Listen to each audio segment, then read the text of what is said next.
오늘은 좋은 책 한 권을 소개하려고 합니다. 보수의 재구성입니다. 부제가 새로운 정치를 위한 자유공화주의 선언입니다.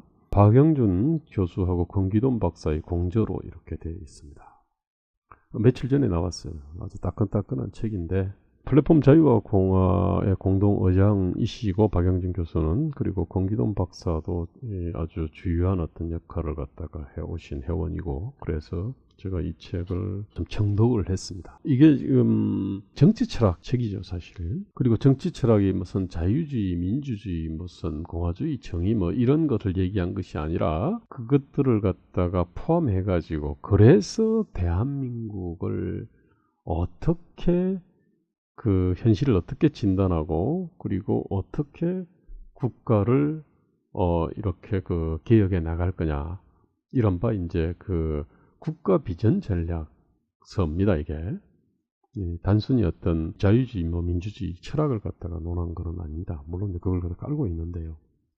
2008년에 박세일, 나성리, 신도철 등 한 15명 정도의 어떤 공주로 공동체 자유주의라는 책을 이렇게 냈습니다. 그리고 사실은 이 공동체 자유주의의 나름대로 이제 업그레이드 버전이라고 할 수 있겠죠. 이 자유공화주의라고 하는 이게. 그런데 이제 아마 이 책 제목은 그냥 자유공화주의라고 해도 손색은 없습니다. 그런데 지금은 보수가 나름대로 어떤 위기 상황이고, 또 보수의 어떤 혁신이 필요하니까 아마 제목을 이렇게 구성을 한 것 같아요.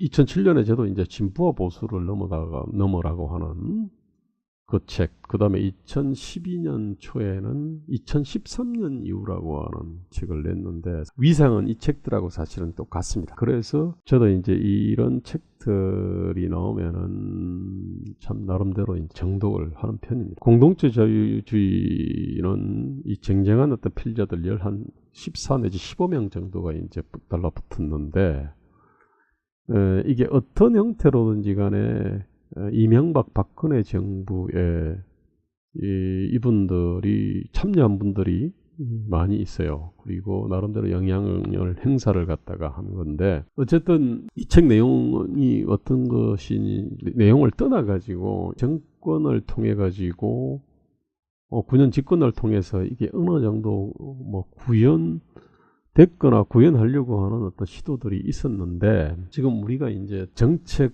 그동안 그 이명박 박근혜 정권의 9년에 걸쳐서 이제 쭉 행보들을 보면은 참 유감스럽게 지금 이 책에서 제시한 그 깊은 제안이나 이 책에 흐르는 깊은 고민들이 참 유감스럽게도 잘 반영이 안 돼 있습니다. 개별적으로 여기 정권에 참여를 했다 하더라도 어떻게 보면 참 이게 우리 한국의 비극이고, 또 한편으로는 이것이 한국에서 정치 철학적 국가 비전과 전략을 이렇게 얘기하시는 분들의 한계인 측면도 있습니다.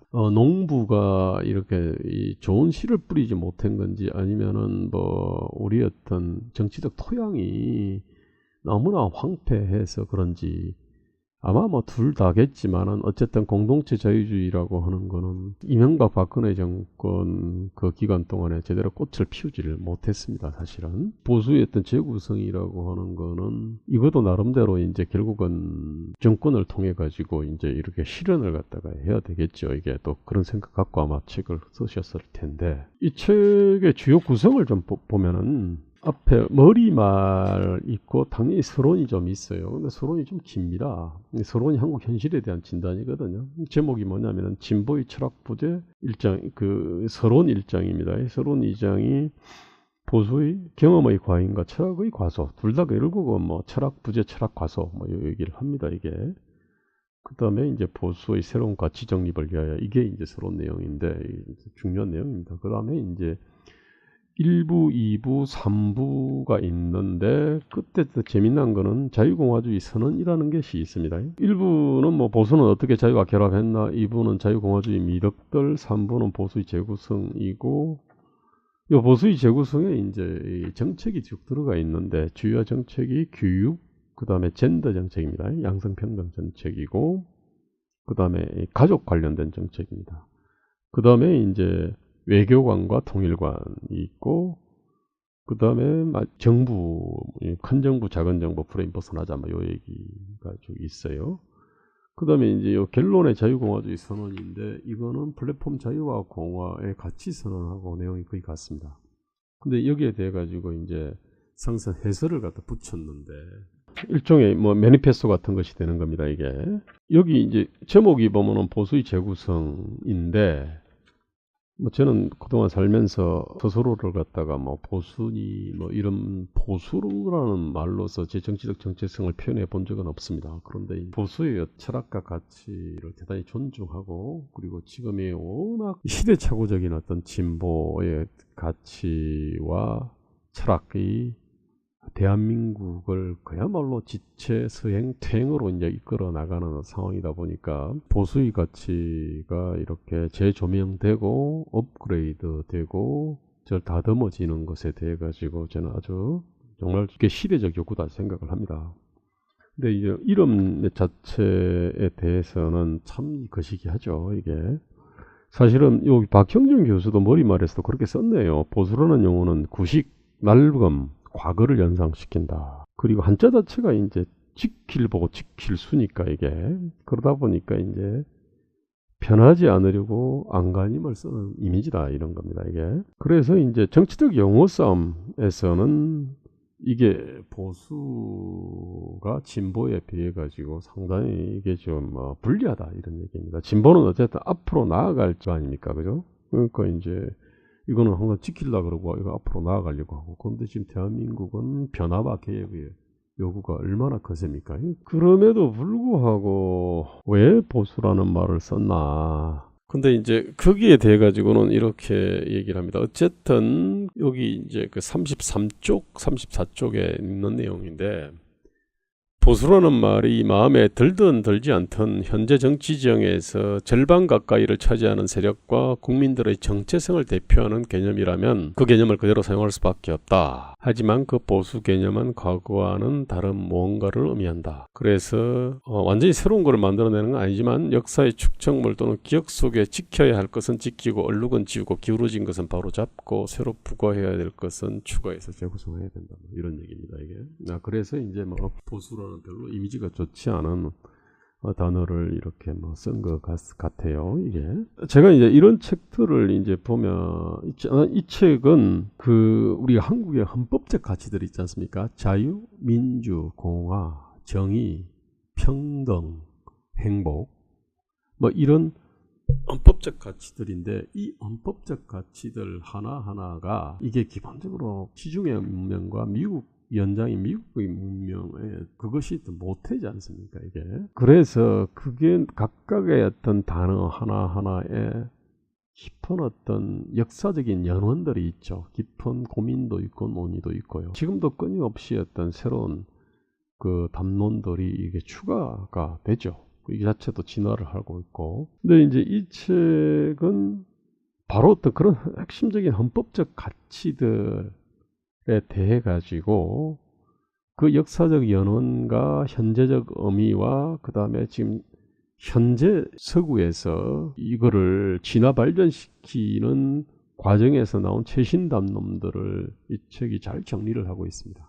자유주의, 민주주의, 공화주의 이런 어떤 키워드를 가지고 책 검색해보면 각각 정말 수십, 수백, 수천 권의 책이 아마 나올 거예요, 이게. 그런데 제가 볼 때는 이 책은 교과서처럼 아주 핵심적인 어떤 이 개념들을 아주 잘 정리를 갖다 해놨기 때문에 이런 자유니, 민주니, 공화, 평등, 정의 이런 할 때 이것들이 다 사실 주의를 다 붙일 수도 있는 겁니다, 이게. 실제로 이제 그런 것들을 자기 정치적인 어떤 판단의 중거로 쓰고 정치적 정체성의 어떤 핵심 이게로 쓰는데, 이 각각에 대해 가지고 우리가 사실 깊은 고민들을 해보지는 않았을 거예요. 근데 이 책은 바로 그 부분을 소개를 하기 때문에 머리를 좀 맑게 하는 그 요소가 분명히 있습니다. 이게 그 수십 수백 권의 어떤 책을 읽을 것이 아니라 이 책 한 권을 쭉 앞에 읽어보면은 그런 헌법적 가치들의 어떤 개념의 어떤 역사와 현재 최신 논의들을 다 볼 수가 있습니다. 그 다음에 이제 이거 참 정리하는 것이 쉽지가 않습니다, 이게. 그 다음에 이제 2부에서는 이 자유공화주의의 어떤 핵심 에센스를 이제 소개를 합니다. 물론 이 자유공화주의는 어디 뭐 서구에서 수입한 거 아닙니다, 이게. 이거는 이제 박형준, 권기돈 두 저자가 자신들의 어떤 생각을 자유공화주의다라고 그렇게 얘기를 했습니다, 이게. 그러면서 이제 최신 논의를 이렇게 소개를 하는데, 당연히 자유공화주의 역사적 근거들을 얘기합니다. 2부 4장에서는. 그 다음에 이제 5장에서 우리가 못 들어본 얘기합니다. 정착과 애착의 시민사회라는 개념을 씁니다. 그러니까 우리라는 1인칭 복수인데, 이게 뭐냐면은 개인 있으면 가족이 있잖아요. 그거 우리지 않습니까? 그죠? 이웃, 그거 우리잖아. 그 다음에 이 마을 또는 지역사회, 이게 이제 그 우리잖아요, 이게. 우리라는 어떤 1인칭 복수를, 그것을 자유주의, 민주주의, 공화주의와 평등, 복지, 이것을 위해 가지고 아주 이게 우리가 보통 강조하고 있습니다. 보통 시장을 강조한다든지 국가를 강조한다든지 그러는데, 그 다음에 뭐 평등, 정의를 강조하는 사람도 이제 많이 있는데, 그 복지 강조하는 사람 많잖아요. 그런데 실제 이게 그 우리라는 어떤 1인칭 복수에 해당되는 여기 시민사회죠. 한마디로 말하면 가족하고 이웃하고 시민사회, 이것을 튼튼하게 해야 된다. 이 얘기를 갖다가 하고 있습니다. 이게 이제 이 책의 새로움입니다, 사실은. 그러면서 저도 이제 로저 스크랜턴이라고 하는 사람을 제가 얘기를 처음 들었네요. 또 특이한 게 행복인데 6장이 보면 삶을 고양시키는 정치체제, 어떻게 행복을 추구할 것인가. 제 알기로는 행복 담론이 정치 철학의 문제로 들어온 적은 없는 것 같아요. 그런데 이제 자유공화주의는 이 행복을 우리 정치 철학의 어떤 중요한 어떤 개념으로 받아들여야 된다. 이 얘기를 갖다가 했습니다, 이게. 그러면서 행복한 공화주의라는 말을 갖다가 합니다, 이게. 행복한 공화주의. 그러면서 이제 마틴 셀리그만이라고 하는 그런 분들의 어떤 행복론, 뭐 이게 저도 이제 처음 봤습니다, 이게. 그 다음에 삶의 세 가지 차원에서 합리적, 윤리적, 심리적 차원이 있다는 것도 저도 이제 이 책을 보고 알았고요. 그리고 이게 행복국가를 비전으로 삼아야 된다, 이 얘기를 갖다가 합니다, 이게. 우리가 그동안 이 정치 철학을 얘기한 책들이 많이 있는데, 책은 특별히 정착과 애착의 시민사회를 강화를 해야 된다, 이 얘기입니다. 이 얘기를 대단히 강조를 했고, 그 다음 행복 담론을 우리 정치 철학의 주요한 문제로 받아들여야 된다, 이 얘기를 갖다. 제가 이제 이런 책들을 보면은 이게 어떤 정치 철학이라고 하는 것들이 일단 토대고 기둥이고 대들보 석가래고 지붕인데, 실제로 사람이 살라 그러면 그 안에 작은 이제 방들을 만들고 창문도 만들고 해야 될 것 아닙니까, 이게. 결국은 이거 이제 구체적 정책으로 그 철학이 구현이 돼야 됩니다, 이게. 그래서 마지막에는 결국은 이제 구체적 이제 뭐 교육 정책, 경제 정책, 뭐 공공 정책 등으로 이제 이렇게 쫙 이렇게 구현이 돼야 되는 거죠, 그죠? 그래야 의미가 있습니다, 이게. 근데 그 부분이 굉장히 어렵습니다. 그거는 지금 현재 대한민국의 현실을 천착을 해야 되는 거거든요, 이게. 그리고 각 분야 하나하나에도 수천 수만 명의 아마 전문가들이 있겠죠, 그죠? 교육만 하더라도.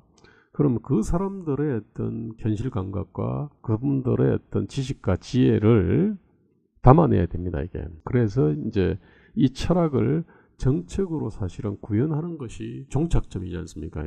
근데 그게 굉장히 어렵습니다. 그 공동체 자유주의라고 하는 책 내용에도 보면은 이 정책에 관한 얘기를 130-40페이지에 걸쳐가지고 쭉 합니다. 분량이 많아요. 경제정책은 나성민 교수 했고, 노사관계 김성욱 교수, 법치 신도철 교수, 그 다음에 뭐 사회정책에서 방법복지 정책도 류석춘 왕혜숙 교수 했고, 교육정책 이영 교수, 환경정책 홍종욱 교수 했습니다. 물론 빠져있는 것도 많이 있습니다만은. 근데 이제 이런 정책들이 이명박 박근혜 정부 9년 동안 좀 구현이 됐냐? 그렇지 않습니다. 그러면 이 정책은 옳은데 이명박 박근혜가 정책에 대해서 문외한이거나 아니면 게을러서 그랬냐? 그런 거는 또 아닐 거예요. 그렇다고 해서 이 정책들이 그냥 탁상공론이냐? 그것도 아니겠죠, 그죠? 저는 그만큼 이게 그 현실을 변화시키는 정책들을 만들어내기가 사실은 어렵습니다. 저는 뭐 별도로 이 부분에 대해서 왜 이렇게 됐는지에 대해서 한번 논의를 해보고 싶은데, 어쨌든 여기도 보면은 교육, 그 다음에 젠더, 외교관과 통일관하고 뭐 정부 뭐 이 부분들이 이게 축되어 있는데, 사실 저도 이제 이 책이 그 부분에 대해서는 좀 취약한 측면이 있습니다. 외교관과 통일관은 이쪽은 아마 보수나 중도 쪽은 일종의 이 합의 쟁점 같은 거죠. 쟁점 별로 없습니다. 지금은 이제 더불어민주당으로와 정의당으로 대표되는 진보하고는 이제 큰 간극이 있죠. 그 다음에 정부론인데, 뭐 이 부분도 이제 뭐 큰 정부, 작은 정부를 아니라 스마트한 정부가 돼야 된다. 뭐 그게 대해서 큰 틀에서 이제 동의합니다만은, 그러니까 요 내용 뜯어보면은 이 안에는 뭐 법 규제가 있고, 세금과 예산이 있고, 공무원이 있고, 그 다음에 공기업 같은 것들이 있습니다. 이 부분에 대해 가지고는 현재 어떤 진단이나 어떤 솔루션이 아직까지 되어 있지 않습니다. 이건 정부 개혁의 큰 철학을 갖다 제시했습니다. 교육이 사실은 공동체 자유주의에 있는 데도 다루고 있고, 여기서도 이제 다루고 있는데, 특별히 지금 교육을 강조를 했습니다. 이게 이제 결국 생각의 힘에 따라서 나라의 흥망이 갈린다, 이 얘기를 갖다가 하는데, 사실 이제 이 책이 제가 볼 때는 좀 더 깊은 고민들이 필요하다고 생각되는 게, 지금 생각의 힘이 나라의 어떤 흥하게 했던 사례로 영국도 얘기하고 미국도 하고 뭐 네덜란드라든지 이런 데를 얘기를 합니다. 이게 그 생각의 힘이 나름대로 강성한 부강한 나라를 만들었다는 데가 그러면 교육이 뛰어나서 그렇냐? 그렇지가 않죠, 사실은. 교육은 그러니까 사람을 바꾸는 어떤 중요한 수단인데, 그런데 이거는 생각의 힘하고 그 교육하고는 같은 거는 아닙니다. 생각의 힘 자체를 기르는 거는 이른바 자유, 민주, 이 공화 가치가 제대로 이제 실현되고, 그러면서 사람들이 거기에 대해서 참여를 하고, 그 다음에 자조와 연대의 어떤 공동체를 만들고, 그 속에서 어떤 자신들의 어떤 운명을 결정해 온 역사들이 있는 거고, 그런 과정에서 생각의 힘이 길러지는 거죠, 이게. 그 다음에 또 잘 작동하는 시장이 또 생각의 힘을 갖다 기르는 겁니다, 이게. 그래서 교육 이전의 어떤 아주 문제들이 아주 있죠, 사실은. 이제 생각의 힘은 사실은 거기서 길러지는 겁니다. 그 다음에 생각의 힘을 기르는 어떤 방식도, 교육도 그 중에 하나입니다. 예컨대 언론 매체도 보면은 생각의 힘들을 갖다가 그 일종의 언론 매체, 신문이라든지 방송이라든지 그것도 역시 교육 매체 내지는 교육기관적 성격들이 분명히 있지 않습니까? 이게 또 하나 있습니다. 생각의 힘이라고 하는 거는 어떻게 보면 지금 현재 이 책도 보수의 재구성도 생각의 힘을 기르기 위한 책입니다. 공동체 자유주의도 생각의 힘을 기르기 위한 책이고, 제 책 진보와 보수를 넘어도 생각의 힘을 기르기 위한 책인데, 지금 현재 이게 어떤 정치 철학부터 시작해서 구체적인 정책까지 수미일관되게, 그리고 아주 이론적으로도 이렇게 정합 딱 돼 있고, 그 다음에 현실하고도 아주 밀착되어 있는 담론들을 아직 만들어내지를 못한 거거든요. 이게 끊임없이 진화는 합니다, 사실은. 근데 그런 점에서 지금은 대한민국은 교육 이전에 교육에서 가르쳐야 될 내용, 방송에서 프로그램을 짤 때 중거로 삼아야 될 어떤 내용, 그 내용을 갖다가 만들어주는 그 정치 철학이라고 얘기할 수 있습니다. 국가 비전 전략이라고 할 수도 있고 이념이라고 얘기할 수 있는데, 그게 지금 취약한 게 사실은 핵심 문제입니다. 거기서 생각의 힘인들이 쫙 정리가 되면, 강하면은 그것이 이제 교육이라든지 정치 과정이나 그 다음에 방송, 매체 이런 거를 통해서 구현이 되는 거죠, 이게. 저는 여전히 이제 이 책은 정치 철학에서 현실과의 풍부한 대화를 통해 가지고 현실을 바꾸는 체계적인 어떤 생각으로 전환하는 이까지 쭉 전개가 돼야 되는데, 그 부분이 아직까지 상당히 미완의 과제로 남아 있습니다. 저는 이런 학적 기반이었습니다. 저는 공학을 갖다가 했고, 그게 최종 학력이지 않습니까, 이게. 그래서 경제학, 정치학, 사회학, 철학, 법학 뭐 이런 부분에 대해 가지고 제가 체계적으로 공부를 해본 적이 없습니다. 그럼 저는 어떻게 했냐면은 실무를 갖다가 그냥 맨눈으로 본 거라고 할 수 있습니다. 구로에서 노동운동을 했고 그 다음에 대우자동차에서 제가 산업을 갖다가 현장에서 있었지 않습니까? 그럼 그 속에서 항상 큰 이슈들이 터집니다. 그 이슈가 터지면 논쟁이 있고요. 그러면은 이제 그 학자들이 이제 이렇게 달려오죠. 저는 그러면서 이 현장에 어떤 문제, 예컨대 뭐 대우자동차와 대우그룹의 문제, 그 문제는 뭐 금융의 문제도 있고 산업정책의 문제도 있고 뭐 노동 문제도 있고 뭐 이 문제들이 주르륵 있는데 그 문제들에 대해서 학에서 출발하신 분들이 어떻게 진단하고 어떤 대안을 내는지 이제 이거를 갖다 쭉 지켜본 거 아닙니까? 그죠? 대부분의 학자들은 말 그대로 학에서 출발을 하는데 저는 현실 내지 실물에서 사실은 출발을 갖다 했습니다. 이게 왜 이러지 하면서 이제 제가 학을 갖다가 쭉 이렇게 지켜보게 됐는데 지금 대한민국은 이 학에서 이게 출발하신 분, 즉 학에 보면 나름대로 어떤 프레임들이 다 있습니다. 이게 그 학에서 출발하신 분들하고 현실에서 출발하신 분들의 어떤 좀 풍부한 어떤 대화들이 필요한 것 같아요.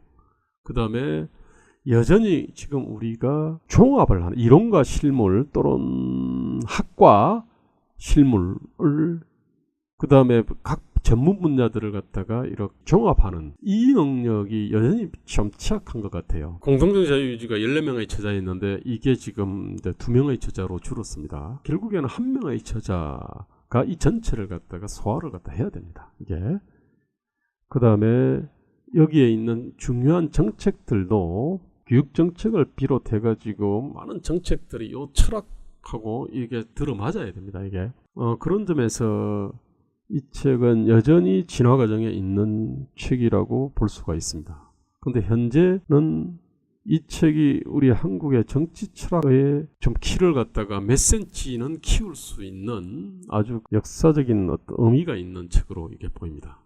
그리고 이 책이 갖고 있는 여러 가지 허술한 점들이 좀 있는데, 자, 이거를 갖다가 채워놓으면은 우리 또 정책 철학의 어떤 키를 갖다가 좀 더 몇 센치도 또 더 키울 겁니다. 이런 식으로 진화를 하는 것 같습니다.